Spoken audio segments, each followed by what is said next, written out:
નમસ્કાર ખેડૂત મિત્રો, જય જવાન જય કિસાન। આજના મહત્વના હવામાન સમાચાર। ચેનલમાં નવા હો તો ચેનલને સબસ્ક્રાઇબ કરી લેજો। એપ્રિલના છેલ્લા 2 દિવસ બાકી છે। આ મહિના ગરમીનું જોર ધીરે ધીરે વધ્યું છે। આકરા તાપને કારણે બપોરે લોકો બહાર જવું પણ ટાળી રહ્યા છે। ત્યારે જોઈએ કે આગામી 5 દિવસ માટે હવામાન વિભાગે ગુજરાતના વાતાવરણ અંગે શું આગાહી કરી છે। હવામાન વિભાગે રાજ્યમાં વરસાદ, હીટવેવ અને તાપમાન અંગેની મહત્વની આગાહી કરી છે।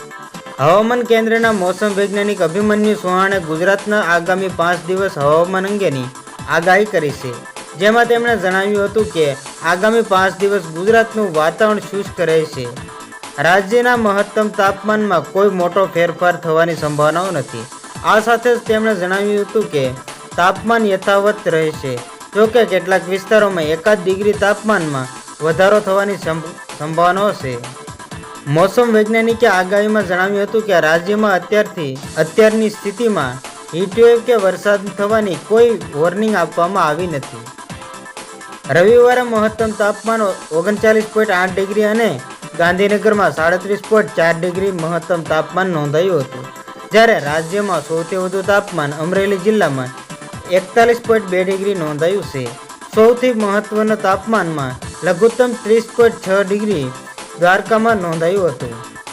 રાજ્યમાં સવારથી સૂર્યના કિરણો આકરા મિજાજ હોય તેમ આભમાંથી આકરો તાપ વરસાવી રહ્યા હોય છે, જેના કારણે બપોર પડતા જ આગ દઝાડતી ગરમીનો અનુભવ થવા લાગ્યો હોય છે। ઉનાળાના આકરા તાપથી બચવા મોટાભાગના લોકોએ ઘરની બહાર જવાનું ટાળવું જોઈએ। તો બસ આજની આટલી જ અપડેટ। ફરી મળીશું નવી અપડેટ સાથે। ત્યાં સુધી બન્યા રહેજો ખેડૂત ખબર યુટ્યુબ ચેનલમાં।